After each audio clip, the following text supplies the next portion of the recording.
Thank you guys for tuning in to the virtual candidate forums hosted by Teaching for the Culture. My name is Bianca Goolsby, and I'm the founder, and I'm here to say thank you for being here, for being engaged and being intentional with who is going to be in our school board seats. Our children deserve the best, and we want to make sure that you are operating and you're listening very closely to what these candidates have to say. Thank you guys so much for following us. Make sure that you take a look at our website, www.teachingfortheculture.com. In addition to that, follow us on social media at Teaching for the Culture. Just a couple of rules. I want you guys to relax, have fun, and also be intentional with what the candidates have to say. If you post your questions, we will screen it. And if we have enough time, we will make sure that those questions are addressed as well. Thank you to the community that have submitted questions to us, and we are excited to get started.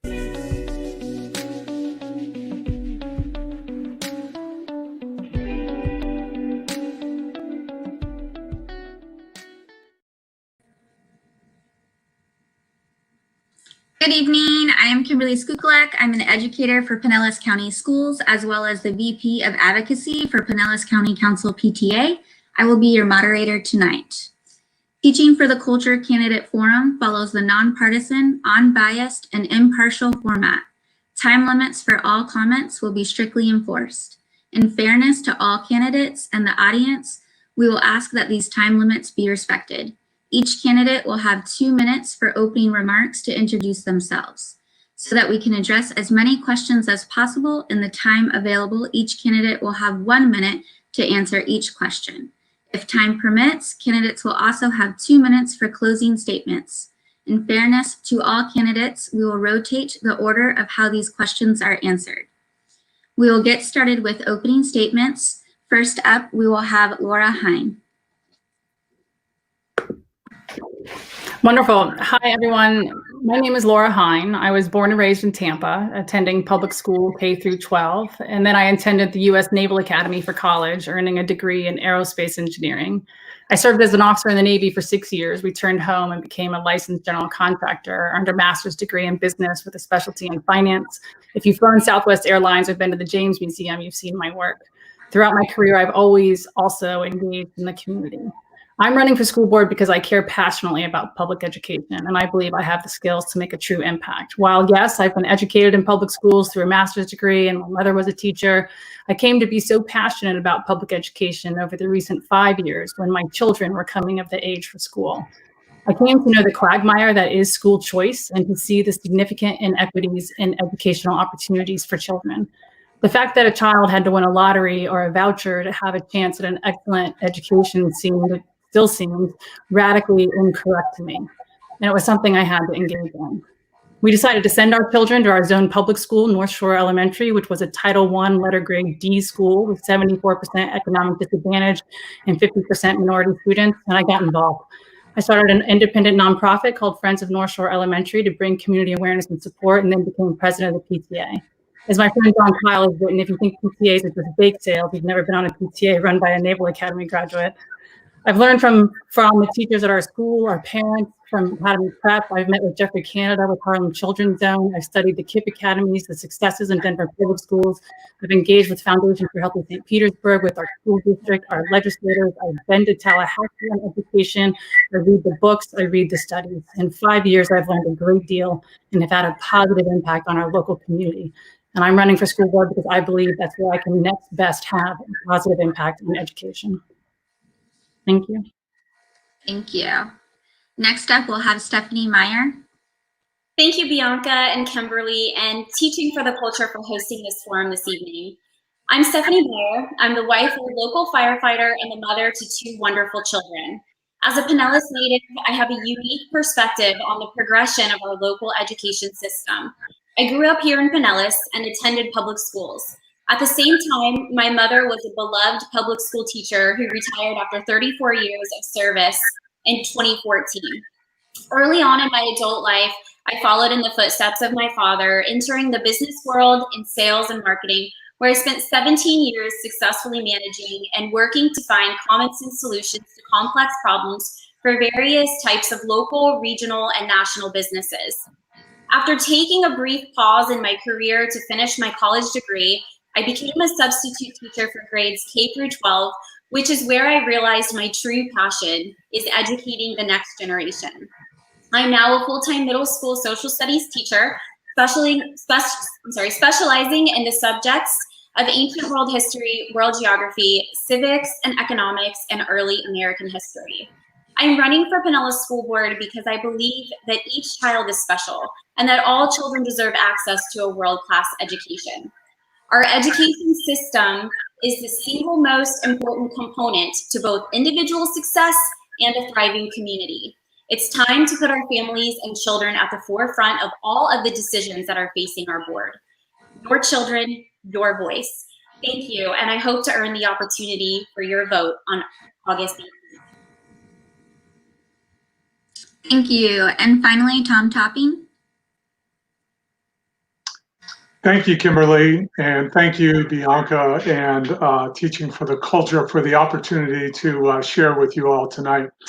I'm Tom Topping, and I'm a 23-year veteran teacher, coach, and district administrator. The Tampa Bay Times said I was retired. I'm definitely not retired, but I'm still active in the community, and I'm excited to be a candidate for School Board District 1. I've run 2 nonprofits, and I started my own business. I'm a lifelong learner and educator who wants to now give back to the community that has given me so much. I spent 16 years here in Pinellas County, and now's the time. I'm ready. Especially now when I think parents and students really understand and appreciate the value of their teachers. You know, since spring break, our parents have been at home working with their kids doing distance learning. And I really think that the value of the teacher is exponentially understood now. And in particular, the experience of going to school, just having kids go to school and work together. So there are definitely going to be some challenges ahead for Pinellas County schools. The financial and logistical impacts of COVID-19 have really set in place some unprecedented challenges, like providing safe and healthy schools. We also have to consider closing the achievement gap and improving our culturally relevant instruction. And we have to increase rigor, especially if we're going to continue with online education. You know, we can't have distance learning just be distance problem solving or distance assignment completion.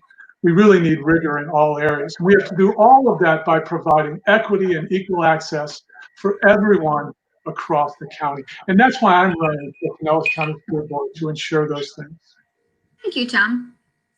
Okay, we will definitely hit on some of those things that you all were talking about, but before we start talking about specific issues and discussions about District 1, let's establish a foundation on the roles and responsibilities of a school board member. A reminder that you will have 1 minute to answer each question. We will start this round with Stephanie. First question. Sorry, go ahead.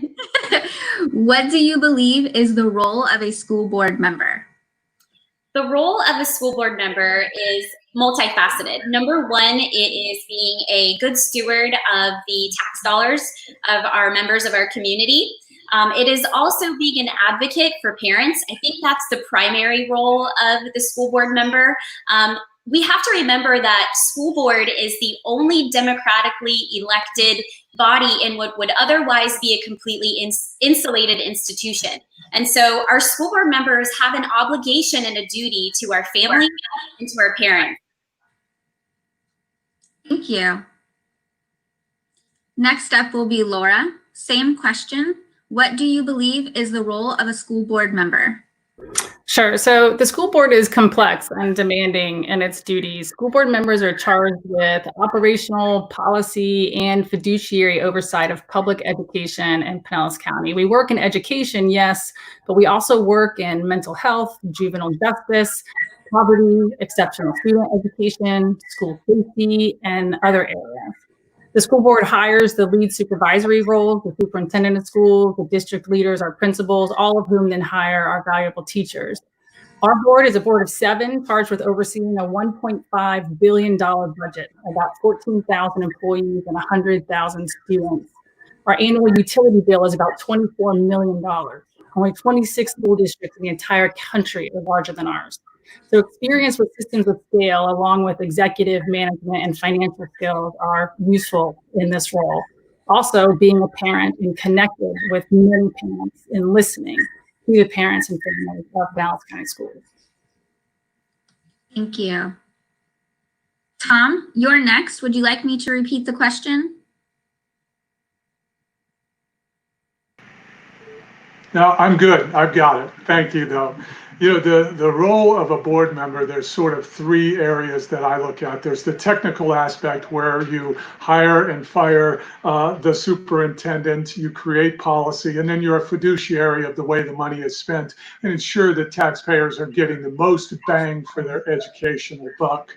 And then there's the team aspect of a 7-person board. So, you know, Tom Topping will not be elected and come in and all of a sudden the board becomes mine. There's a team aspect where I leverage my strengths and my abilities and my knowledge and my background to be a part of a highly functioning team so that our students can achieve. And then the third aspect is being an advocate. And in District 1, we have to advocate for schools and students across the entire district. So it's about being in the schools. And one of my goals, if elected, is to be in every single school during my first year being elected, because I want to know what's going on in all of the schools. So that's what I believe the role of a board member should be. Thank you. Okay, and Tom, you will be first on this next question. What unique skills would you bring to the board? Do you have a unique perspective that is underrepresented or absent on the board today? Yeah, thank you for that question. I do think that I have some unique skills and some that are definitely underrepresented on the board. My unique skills that are also represented on the board is my background in education. You know, I've got a master's degree in human resources, but I've got 23 years in public education in a multifaceted role in both professional development and HR. I'm an HR professional. I'm certified by the Society for Human Resources Management. And I think part of that is really what makes me unique, is that understanding recruiting, retaining, and training teachers for what is certain to be one of the more challenging years that we've seen will definitely be part of a unique experience that I bring to the board. I don't believe there are any other HR professionals on the board that have my background. Considering I've run 2 nonprofits, one of them, Suncoast HR here in Pinellas. Thanks. Thank you. Stephanie, you're next. What unique skills would you bring to the board? Do you have a unique perspective that is currently underrepresented or missing? Absolutely, I have a unique perspective and a perspective that is absent on the board.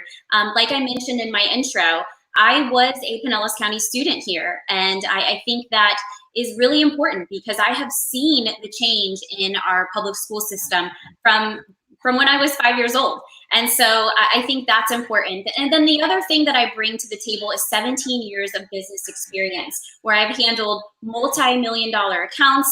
I've worked in collaboration with teams in order to build bridges and find solutions. And then now I'm a classroom teacher. My perspective in the classroom is new and it's fresh. I've been in the classroom for if you count the time that I was a substitute teacher, about 2 years now. And I think that that is unique. Education is changing, especially now that we've experienced the coronavirus. And things are going to continue to change moving forward. And I think that having that perspective of both being a parent through distance learning and also being a teacher through distance learning sets me apart. Thank you. Laura, same question. Hi, yes, thank you. So I think first, the fact that I'm a veteran sets me apart. The fact that I have experience with significant systems of scale and managing significant amounts of money, and my executive experience and being a parent actively involved. So as a veteran and as a graduate of the U.S. Naval Academy and having served in the Navy, I have seen a large system, a large government system work. And it works really well. And there are a number of parallels and things that I would like to bring with regard to the military versus our public education system here. Financially, as I said, I have an MBA with finance. I've managed 65 million, 100 million. I've run a strategic plan for $800 million corporation. So the dollars of the 1.5 billion, I can get my arms around. As a parent, I have advocated through PTA and personally. I've won statewide awards, advocated with our legislators, and I'm actively involved as a parent in understanding the different issues. I serve on different task forces with the district, and I'm actively involved. As an executive, I have experience hiring, firing, and having to make decisions. Thank you for that response. Laura, you will be first on this next question, and it comes from Teaching for the Culture. Identify the difference between equality and equity. Good. That's a great question, and one that's really important. So certainly the difference between equality and equity. So equality would be, okay, we have to provide equal resources, the same numbers of dollars per students. Equity would be knowing that the different programs and resources that are in place are actually having an equitable impact on those students. So it could be that students who are at an A school, which typically has the highest percentage, or excuse me, the lowest percentage of minority and economic disadvantaged students, that those dollars have a different impact than the dollars that are at a lower graded school, where it typically has a much higher. There's a direct line correlation in between the performance of schools and the percent economic disadvantage and percent minority in the school. And so even though the dollars might be equal, the product that we're getting at the end of the day and the educational experience is certainly not equitable. Stephanie, will you please define the difference between equality and equity? Sure, thank you. So when I think of equity, I think about ensuring that resources are spread around to each different school in our district, and that everybody has equity and stake in our educational process. When I think about equality, I think about opportunity. Every single one of our students in Pinellas County is unique and special, and they all deserve the opportunity to a quality and to a world-class education. And so there is a difference, but the two go hand in hand. And yes, we do have an issue with equity and equality, especially when it relates to resources and opportunity in our Pinellas County school system. Thank you. And Tom, same question. All right, thank you. So I'll give you a Pinellas County Schools example, what I think would be Pinellas County Schools. So equality would be increasing culturally relevant instruction and restorative practices to every teacher, support staff, administrator across the district, because that's a tremendous need. Equity would be the types of things that we're doing in our transformation zone schools, where we're ensuring that there's a social worker and a psychologist and an MTSS specialist, and that there's teachers on deck ready to jump in if a teacher leaves the school without much notice, so that you don't have to post the job and hire and all of that. There's admin interns, administrative interns there at the school as well. And those resources are provided to offer more equity for those particular struggling schools. So equality is ensuring, thank you. Thank you. Okay, Stephanie, you will be the next question. What do you see as the district's greatest challenges, and how would you work to address them as a school board member? Okay, well, I think first and foremost, our greatest challenge right now is getting back to school and getting back to school safely. Our second biggest challenge right now is our achievement gap. We really need to take a good, honest look at that achievement gap. Number one, I think we need to start with early literacy. We really need to focus in on that. We've been shining a light on it for quite some time, but the statistics show that we're really not moving the needle in the way that we need to. So that's number one. Moving forward, as far as what can we do, I think the first thing that we can do as soon as we get back to school is take a look and assess those students, have our teachers work with the students that we know are struggling with literacy right away, figure out where we're at, Another thing that we could do for students in classes that we know that there is a achievement gap that was already present prior to the distance learning is that we Thank you. are looping those teachers. Laura, you have the same question. What do you see as the district's greatest challenges, and how would you work to address them as a school board member? Good, thank you. You know, I agree that certainly getting back to school and getting back to school safely is one of our biggest challenges. That is something that is going to be decided over the next month or so without us involved, unfortunately. I certainly wish I had a seat at that table right now. Those are decisions that I've had to make in my workplace with our team, but I look forward to hopefully having a seat at that table in November and being able to assess where we are at that time and making decisions going forward. I also agree that the achievement gap is our next biggest problem. And there are a number of things that we need to do in order to address that. We are already looking at advanced coursework, student discipline, the disproportionate assignment of ESE identification. We're looking at minority hiring and retention. I think we have to focus on early childhood education. I'd like to look at an extended schedule with enrichment opportunities, wraparound social and community services, and we definitely need more school counselors in our schools. Our behavior specialists are amazing. Our school counselors, we need more. Tom, your response, please. Yeah, there's two serious challenges facing the district. Number one is making sure that schools are safe and healthy to return to, and we need to follow CDC guidelines, and we particularly need to pay attention to how we can keep our employees and our students safe and healthy. That's number one. Number two is reducing the achievement gap. We've invested a ton of money in the achievement gap. Now we need to upskill everybody involved. We need additional training for all those positions. We need academic rigor because at the end of the day, students have to be challenged in order to perform their best, right? It's the Jaime Escalante's stand and deliver. Students rise to the level of their expectations, and they need to do that in a positive cultural ecosystem in each school. So safe and healthy schools, reducing the achievement gap, all through training and academic rigor. Thank you. You will also start this next question off. It's well past time for Florida education officials to re-examine and reinvigorate the 1994 infusion law to truly prioritize Black history and ethics studies for a new generation of students. If elected, what's your plan to ensure all students will receive Black history education as required by law?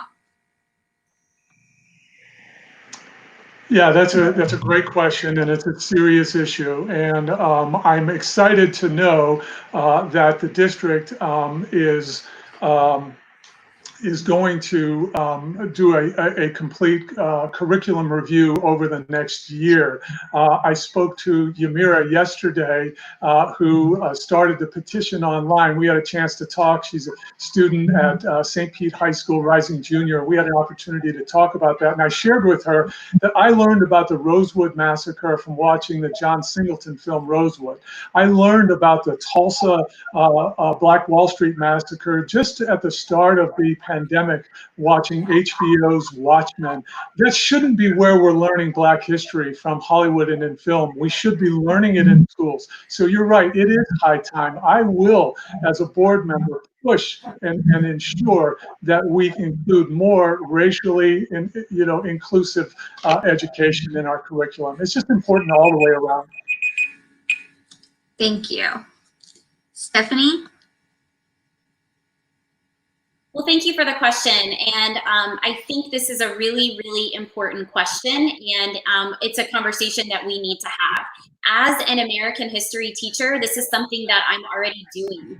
I have integrated this. I've integrated African-American history and studies and culture into my teaching of early American history. And we need to do that across the board.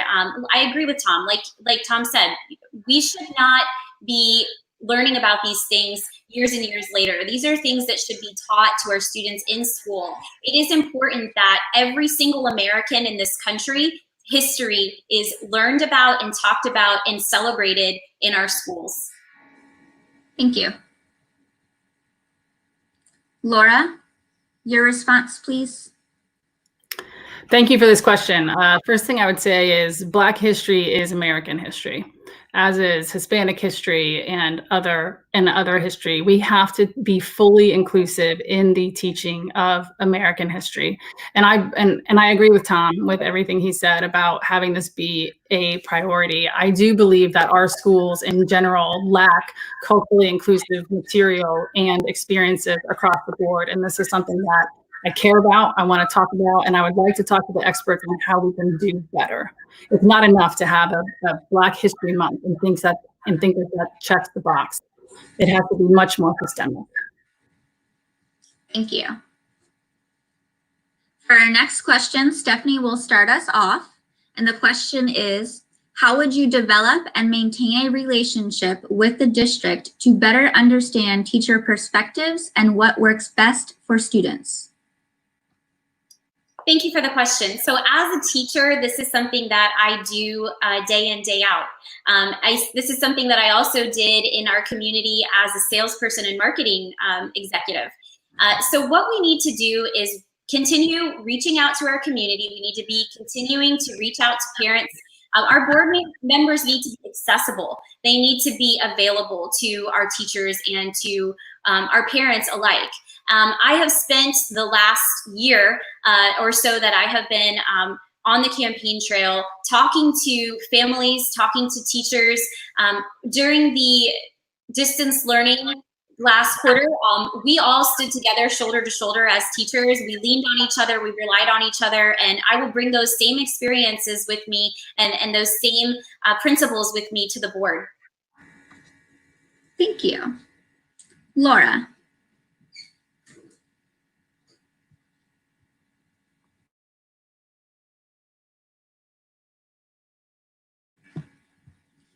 Laura, you have the same question? Okay, we're gonna go to the next person, so that would then be Tom. Tom, I'll read the question for you.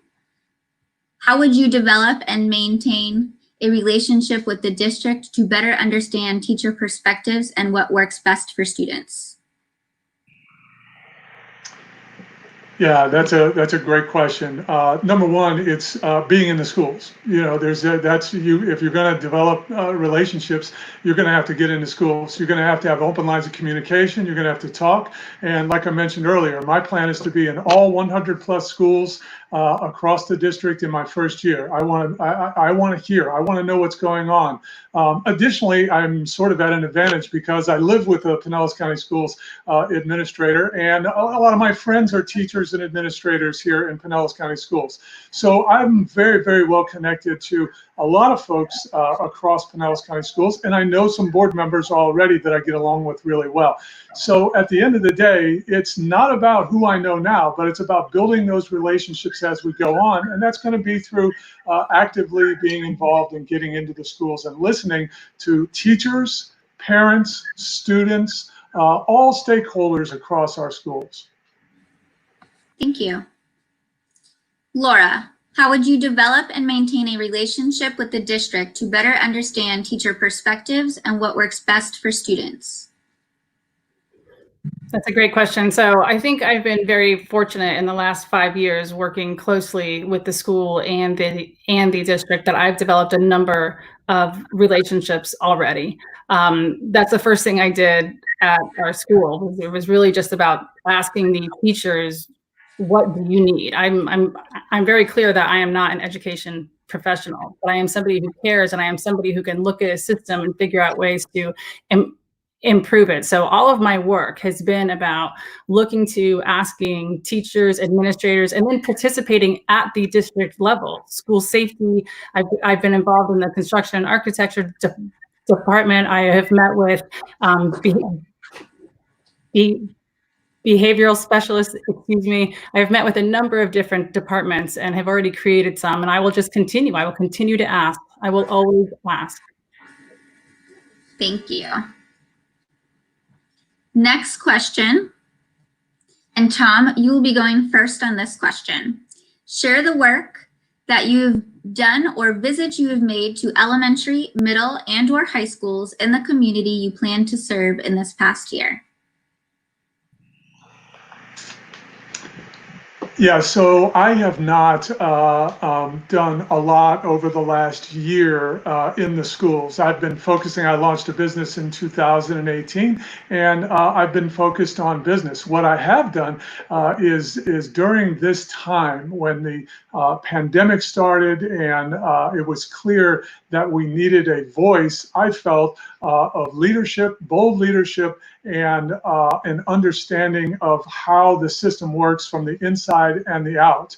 I've been in schools, I've taught in the classroom, and I've coached teams. Many of my former students are now teachers in the district, and having that experience at the district level, I think, is really what has emboldened me to say this is the right thing for me to do. So with COVID-19, I haven't had the opportunity to visit schools and teachers and administrators, but I have been able to reach out through other ways. Thank you. Stephanie, your response, please. Yes, thank you. So I have been reaching out, like I mentioned in an earlier question. I have been working and talking and listening to teachers all across the board, fundamental school teachers, charter school teachers, neighborhood school teachers, from kindergarten all the way to high school in the last year, 2 years. And I've been listening to my friends. I grew up in this community. I'm listening to my friends, my family, and to members of our community who work in our schools, whose children are students at our schools. And I've been listening to them and I've been hearing their concerns. And so also, I'm in the classroom myself. So I've had many opportunities to hear and listen and figure out how we need to move forward to make our schools absolutely perfect for everybody. Thank you. Laura? Kimberly, could you repeat the question for me? Yeah, absolutely. Share the work you've done or visits you've made to elementary, middle, and or high schools in the community you plan to serve in the past year. Okay, so just within the past year, because it's been a lot of years. I rolled off as PTA president about a year ago, and so for this last year, I've done a number of different things. I've actually kind of shifted my site, and so I was at an elementary school, which my children are both still in elementary school, 1st and 4th grade. But I've now shifted my site to middle school, and our zoned middle school is John Hopkins Middle School. And so I have visited there. I have met with their principal and some of their leadership there to just start asking questions and talking. We've certainly been on tours and been to one of their family nights and things like that. We just start creating some community and getting involved in the middle school level. I am on the Healthy School Start Time Task Force. I sat on architecture and construction selection committees at the district. I've still been doing some advocacy around school safety, even though this legislative session was certainly impacted, so not much there this year. And then I still participate in our school. And so, of course, thank you. Laura, you will be first for this next question. Remember, you have 1 minute. In that minute, please provide the community a snapshot of your first 90 days if you are elected.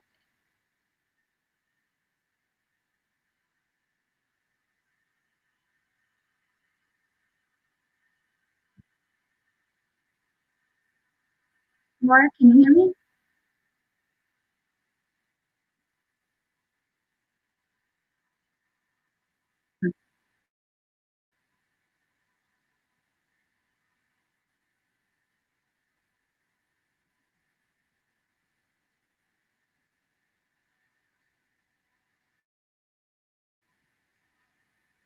I'm going to ask that question again.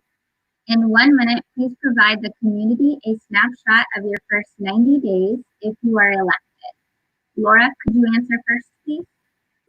Got it. Sure. Okay. First 90 days. So first first 90 days on any job, there's a lot to do. But I would say in the first 90 days, my top priorities that are in my mind of the questions I want to ask and get a lay of the lay around are around teacher autonomy and teacher reviews, early childhood education, the extended learning day with enrichments, the Bridging the Gap plan, and also really diving into the budget. So within those 90 days, those are kind of the first elements I really want to get into. There's certainly a lot to learn and a lot to understand, and a lot of questions to ask. Thank you. Stephanie, your response, please. Thank you for the question. So the first 90 days, I think the first thing that we need to do is really take a good hard look at our budget and figure out what's working and what's not working. The next thing we need to do is make sure that we give our parents and our community a seat at the decision-making table. I think that has been a really big concern. That's something that has been brought up to me multiple times from families. And so I want to see that happen right away. The third thing that we need to do is tackle the achievement gap. We need to do that also right away. We need to make sure that our students are, we're monitoring and we're figuring out where our students are as soon as they come back to school. And then we need to take early and immediate intervention to make sure that we start to close that achievement gap right away. Thank you. Tom, your response, please. I think the first 90 days is going to be all about continuing to be nimble and flexible with our safe and healthy schools. I mean, we can't really plan a whole lot right now because this virus changes almost by the day or by the week. So the first 90 days for me, I believe, will be about how are we providing a safe working environment for our teachers, and how are we providing teachers and staff and everyone involved, and how are we providing a safe working environment or learning environment for our students. I can't stress enough how nimble and flexible we'll have to be as a board when we take part in November. So that's where I think the focus will be. We'll get to all of my other priorities, but the first thing is safe and healthy schools. Thank you.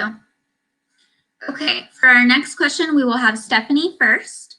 What would you want to see in the superintendent's budget? Excuse me. I'll restart. What would you want to see in the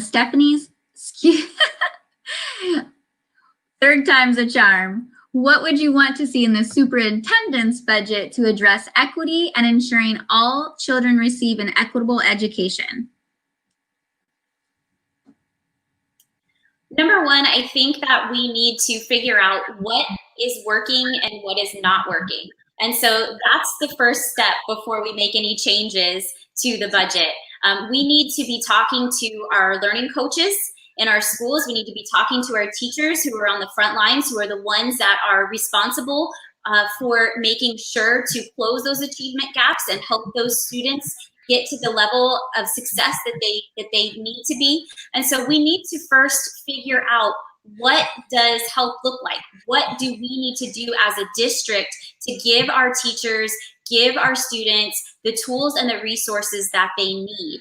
What is working? What is not working? And then I think we can begin to start making real valuable change to our budget. Thank you.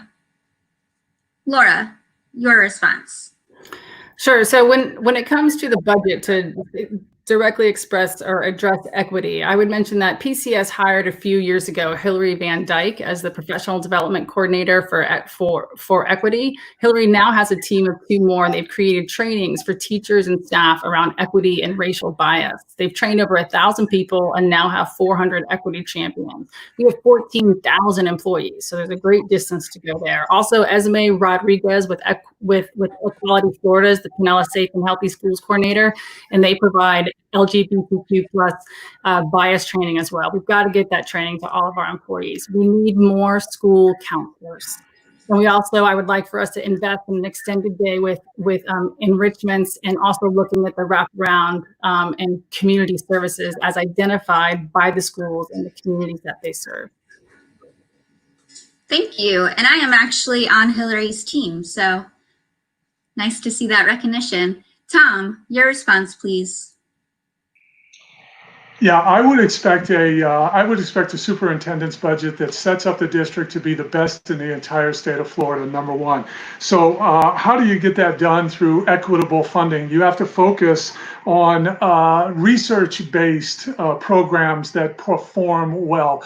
Laura mentioned the $1.5 billion budget. About 80% of that goes to teacher salaries. So when you, or to salaries across the board. So when you chop that away, it's about a $300 million budget that has to fit into transportation and all the other areas that we have. So the limited focus then becomes, well, where do we really want to become champions? I think in literacy, early education with mandatory VPK, things like that.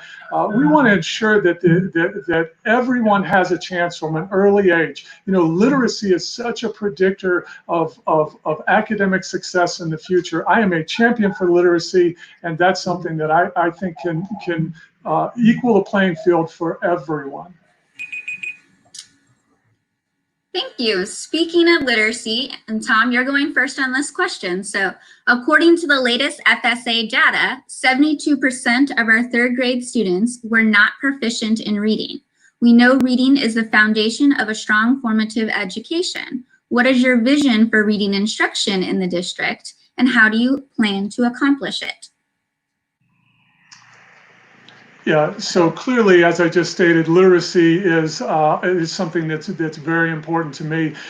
By the time we get to third grade, and there's this, we can't wait until third grade to determine which kids can read and which kids can't. We know that kids come to kindergarten, some can read and some don't know their letters yet. So we really need to invest in early childhood education, invest in programs like Read and Recovery that we have this year in the elementary schools that improve literacy amongst first graders. So it's research-based, it's data-driven programs and funding that we can ensure will actually have a difference, make a difference. Not anecdotal stories of, oh, this child did so well, but really dive into the data and have data-driven resources that we know will affect literacy in a positive way.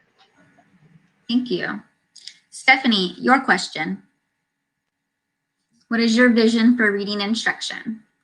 So we know that there is a very serious concern about reading and reading by the third grade. And we do need to address this. And this is something that, again, we've talked about it several times during this forum, but this is something that's really important to me. I have a child who is going into third grade, and so this is something that's very important, and we really need to focus on this.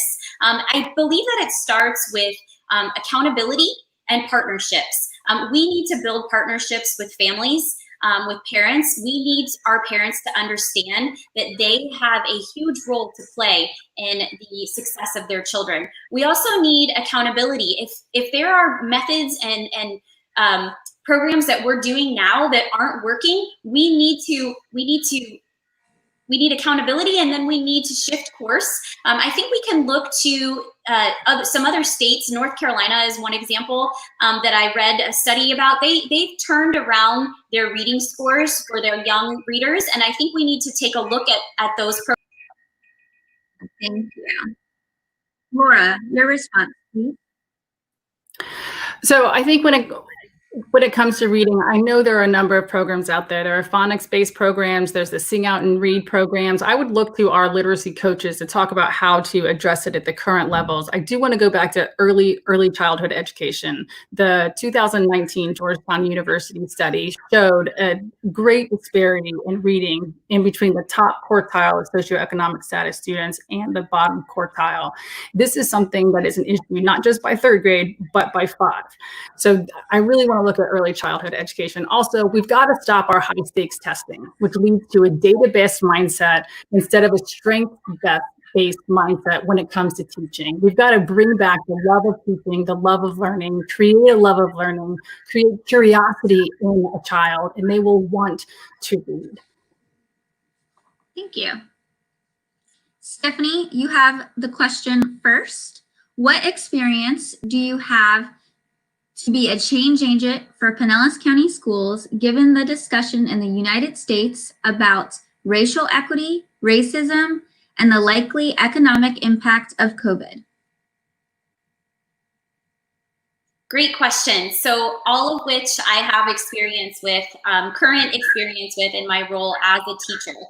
Number one, like I said, we need to be addressing racism in our schools. This is never acceptable, and it should never be acceptable in our schools. And so we need to address it right away. Number one. Number two, we need to look at our curriculum. As mentioned, I am a history teacher, and we need to make sure that that curriculum is inclusive and is teaching the history of all Americans. And so that's number two. Number three, the impact of coronavirus. Like I said, I experienced this firsthand. I know what it's like both to be a teacher who was teaching distance learning, and then as soon as I was done teaching my students, I then had to teach my own children from home. And so I have firsthand experience in this, and I think that's what, again, sets me apart, is I've done it. I haven't just talked about it, I've actually done it. Thank you. Laura, you are up. I'm going to have to ask you to repeat the question again. Of course, absolutely. What experience do you have to be a change agent for Pinellas County Schools, given the discussions in the United States about racial equity, racism, and the likely economic impact of COVID? Yeah, that's great. That's a great question. And this is a powerful time, and it's an important and transformative time. And it is a difficult topic, and it's a topic that matters, and it's a topic that matters to me. And I've done my best in this work, and it may not have always been perfect, but it is something that I care about and something that I will continue to work on. So I believe that a couple of key things when it comes to equity and racism. One is this equity work and doing the training for all staff when it comes to conscious and unconscious bias matters. Getting culturally inclusive curriculum and material to all of our classroom matters. When it comes to COVID and the virus, again, this is something I've had to address in our workplace, and as someone who has a lot of experience in crisis management and crisis control and emergency operations, I would like to be at the table to discuss those kinds of things, and I look forward to it. Thank you. Tom, would you like me to read the question again? Yes, please. Thank you. Yes. Yeah, absolutely. What experience do you have to be a change agent for Pinellas County Schools, given the discussions in the United States about racial equity, racism, and the likely economic impact of COVID?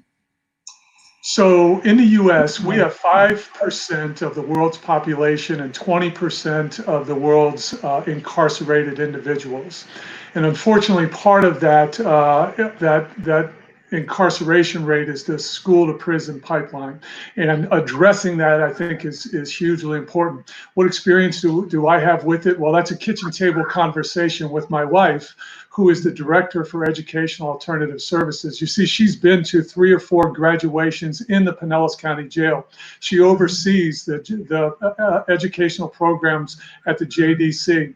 And in talking with her, I said, well, how come there aren't more graduations in the jail? And she said, well, when the kids turn 18, they leave and they move over into the general population, and they can no longer be educated. So I've also been a coach, a basketball coach. I've been in some tough communities in the last 40 years of my life, and I understand what it takes to work with folks that have challenges in front of them. Thank you. For our next question, Tom, you will be first.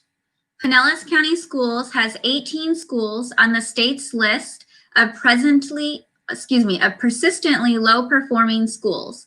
Describe the achievement gap in the district, and what can you do as a school board member to influence change in the district?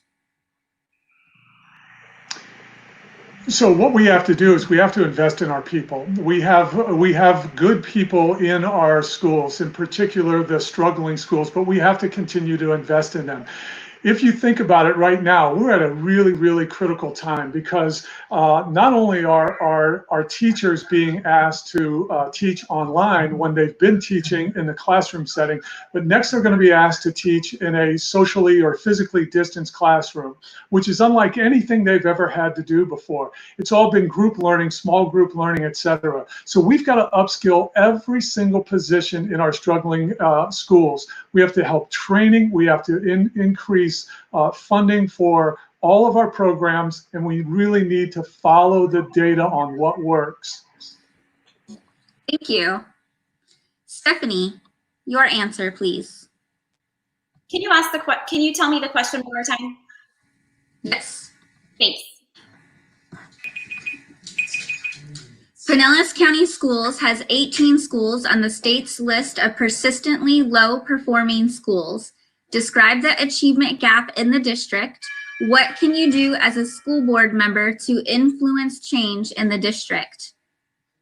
Were you able to hear that? My doorbell rang, sorry. Yes, I was, thank you. Okay.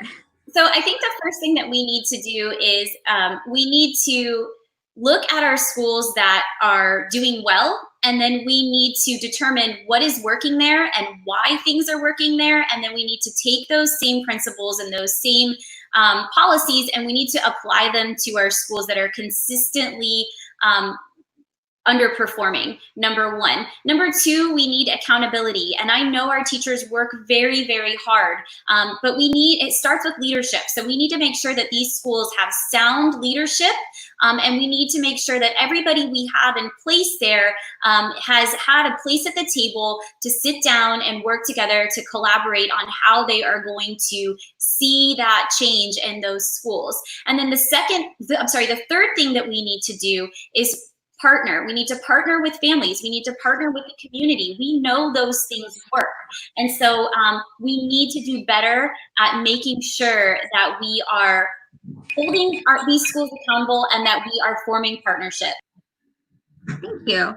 Laura, do you need me to read the question for you, or are you good? I'm good, thank you. So when talking about our underperforming schools, we first have to acknowledge that there's a direct line correlation between the school grade and the percent minority and percent economic disadvantaged students. And I believe that the next 100 years will be what we make it, and brighter years or brighter days we can be proud of will arrive when we value, cultivate, and unleash the innate capabilities of our Black and Brown children the way we have our white children.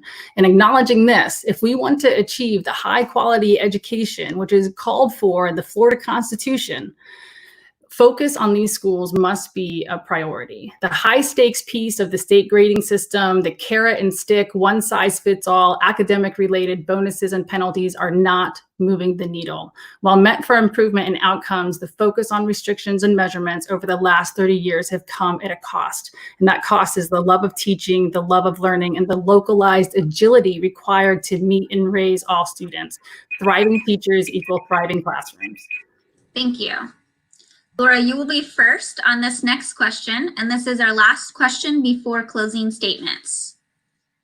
What is your vision for education for the community you hope to serve, and how do you expect to be held accountable for moving the district toward that vision? That's a great question. So when I think about a vision for education in this county, I really hope that we can shift to a strengths-based system versus a purely data-based system. So a strengths-based system that allows for the love of teaching, the love of learning that lasts a lifetime. I would like for our teachers and our staff to feel valued, to feel proud of where they work. And I would like for our children and for our families to feel known, seen, heard, individually understood, valued, cultivated. Again, the Florida Constitution calls for a system of free public schools that allows for high quality education for all children. And that is what I will be committed to. Thank you. Stephanie, your response, please. So can you ask the question one more time? I'm sorry. Yes. I'm having trouble hearing you. Okay. What is your vision for education for the community you hope to serve, and how do you expect to be held accountable for moving the district toward that vision? Okay, thank you. Mhm. So number one, each and every single child is unique and special and gifted in their own way. And we need to recognize that. And we need to provide a system of education that allows for greater diversity in the way we learn and the things that interest us for our students and for our families. I think the other thing that's really important that I think we are lacking right now is giving our parents a seat at the table. Oftentimes, we have our board members and we have decision makers who are not engaging the community. They're not engaging families, and families feel like they are not being listened to. And I really want to see that change. I think that we all are stakeholders in education, from every single property owner in our county, every single parent in our county, every single teacher, administrator. We all have a stake in education. And I think if we all come to the table and work together, we can see a world-class education for all. Thank you. Tom, your response, please. My vision for Pinellas County Schools is that every school would be an A or a B school. Not that I'm into testing and all of that, but I want, if we're going to measure our schools, I want every school to be an A or B school, no matter where they are. And how are we going to get there? Well, we're going to do that by reducing the achievement gap, by increasing culturally relevant instruction across the board. We're going to ensure safe and healthy schools in everything that we do. Increase rigor, especially online, getting students to rise to the level of expectations in a positively charged environment. And then finally, providing equity and access for all students. And how will I be held accountable? I really do believe it's going to be school grades. If we can say every school is an A or a B, then we've done a pretty good job as a board. That's, I think, what our expectations should be. Thank you. We will now move into our closing statements. You will have 2 minutes for your closing statements, and we will begin with Laura. Thank you. Thank you, Kimberly and Bianca, and thanks everyone for being here. Clearly you care a lot about education, being here on Friday evening of a holiday weekend. First, I currently choose public school for my 2 young children. I'm invested. Second, I've done the work for 5 years now at the school, district, city, and state levels, listening, learning, creating relationships, and making an impact. Third, I have experience with large systems of scale, such as the U.S. Navy's significant project and executive responsibility. Having experience with those human and financial resources and success in that experience matters when we're talking about a school system of our size. I'm proud to have earned the endorsement of our teachers union, PCTA PESPA, of St. Petersburg Deputy Mayor Dr. Kanika Tomlin, St. Petersburg Mayor Chris Kreisman, Representative Jennifer Webb, St. Petersburg City Council Member Ed Montanari, but the most important endorsement comes from our voters. And if you have any questions of me or want to learn more, please contact me. I love to talk about and make good work within public education. I'd be proud to serve you on our Pinellas County School Board. Thank you. Thank you. Stephanie, you have 2 minutes for your closing statements. Thank you. Thank you again to Kimberly and to Bianca and Teaching for the Culture for your commitment to education. Education as we know it has changed, and we've run out of time for excuses and failed policies. Our children deserve better from those who are responsible for providing opportunities for success. Now is the time to have an honest conversation about accountability and real change that includes parents, teachers, and the community. Our students deserve to be represented by someone who has sat in the very seat that they are sitting in today, someone who has demonstrated the passion that it takes to step into the classroom and lead by example, someone who through grit and perseverance knows how to overcome the obstacles our students and our teachers are facing, someone who has the courage to challenge the status quo. What our board needs right now more than ever is an advocate who will fight for honest, lasting reform, a renewed push for parent and community involvement, and will always put our children first. Thank you for the opportunity. I hope to earn your vote on August 18th. Thank you. Tom. All right, thank you very much, Kimberly, for hosting us, and to Bianca and Teaching for the Culture for having us here. It was a pleasure to get to know Laura and Stephanie a lot more and learn about you and your position on the issues and your heart for education. And that's really why I'm running as well. Bold leadership and experience. And you know, I think that really matters. I believe that experience matters. 23 years of experience as a teacher, coach, and district administrator, 16 right here in Pinellas. And let me tell you why I think that matters. All right. So our teachers up until March had worked in an environment and had taught students in a manner of collaborative learning and small group instruction. At the end of spring break, they had a week to prepare to become experts in online learning and distance learning, and not even being able to see their students and check their work.